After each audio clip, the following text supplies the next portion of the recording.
इस घोर कलयुग में मृत्यु ही एक ऐसी चीज़ है जो केवल सत्य है, जिसका सामना हर कोई इंसान को भी करना पड़ता है।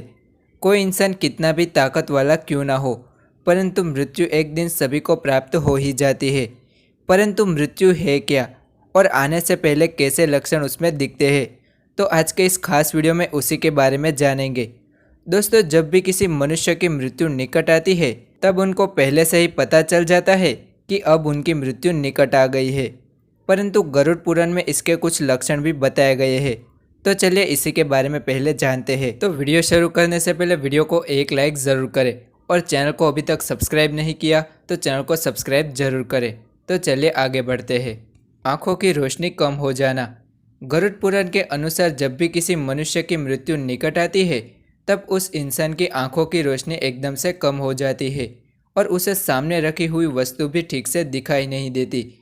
इसके अलावा उसे सामने बैठे हुए लोग भी दिखाई नहीं देते। इस प्रकार से जब भी किसी मनुष्य की मृत्यु निकट होती है, तब सबसे पहले उसके आँखों की रोशनी चली जाती है।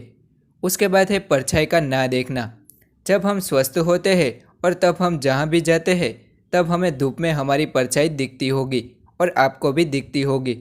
परंतु जब किसी मनुष्य की मृत्यु निकट होती है, तब उसे किसी भी जगह अपनी परछाई या फिर उसका खुद का चेहरा भी दिखाई नहीं पड़ता।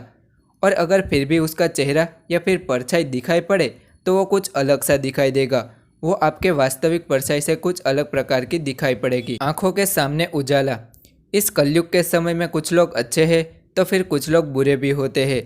परंतु जो लोग अच्छे होते हैं उनके साथ अच्छा होता है, और जिसने मरने से पहले अच्छे काम किए हो और सभी को मदद की हो, उसे मृत्यु भी अच्छी मिलती है और उसे मृत्यु का कोई भी भय नहीं सताता। जब उनकी मृत्यु नज़दीक होती है, तब उनके चाहने वाले भी उनके साथ होते हैं। जब भी किसी अच्छे व्यक्ति की मृत्यु उनके निकट होती है, तब उनके सामने एक सुनहरा प्रकाश भी दिखाई पड़ता है, जिससे उसे अच्छी मृत्यु प्राप्त कही जाती है। उसके बाद है मनुष्य के बुरे प्रभाव। जब भी किसी मनुष्य की मृत्यु निकट आती है, तब उसे अपने जीवन से अच्छे और बुरे कर्म याद आने लगते हैं। उसके जीवन में उसने कैसे पाप किए हैं और कितनों को उन्हें दर्द दिया है, उस मनुष्य को अंत समय में ये सभी बातें याद आ जाती है और तब उसे काफ़ी पछतावा भी हो सकता है। तब उसे यह भी पता चलता है कि अब मुझे मेरे कर्मों की सज़ा मिल रही है, और उसके बाद उनको मृत्यु प्राप्त हो जाती है। उसके बाद है अजीबोगरीब सपने आना। गरुड़ पुराण के अनुसार जब भी मनुष्य की मृत्यु निकट आती है, तब उसे अजीबोगरीब सपने भी आने लगते हैं। सपने में उसे अपने जीवन में कुछ कर्म भी दिखाई पड़ते हैं और उसके पूर्वज भी उनके सपने में दिखाई पड़ते हैं। इसके अलावा यमराज के भयानक दूत भी उन्हें सपने में दिखाई दे सकते हैं। उसके बाद है बोलने की क्षमता। गरुड़ पुराण के अनुसार जब भी किसी मनुष्य की मृत्यु निकट होती है, तब उसको बोला नहीं जाता। वो सभी से बात भी करना चाहता है, परंतु उनकी जीभा उस समय काम नहीं करती और उसके बाद उनके बोलने की शक्ति भी कम हो जाती है और उसके बाद उनकी आत्मा शरीर को भी छोड़ देती है।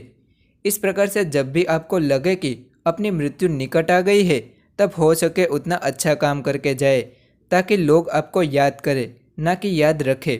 आखिर में मृत्यु ही इस जीवन का अंत है। गरुड़ पुराण के अनुसार केवल शरीर ही मरता है, परंतु आत्मा सदा ही अमर रहती है और उसके बाद उस शरीर को दूसरा शरीर भी प्राप्त हो जाता है। इसलिए आत्मा को जब तक शरीर मिला हुआ है, तब तक अच्छे काम ही करने चाहिए। बुरी सज़ा और दंड मिले इसलिए नहीं, परंतु मानवता के लिए, और हमें हमारा हिंदू धर्म यही सिखाता है। तो आशा है कि आज का ये वीडियो आपको पसंद आया होगा। अगर वीडियो पसंद आया हो तो वीडियो को केवल एक लाइक ज़रूर करें और चैनल को भी सब्सक्राइब ज़रूर करें।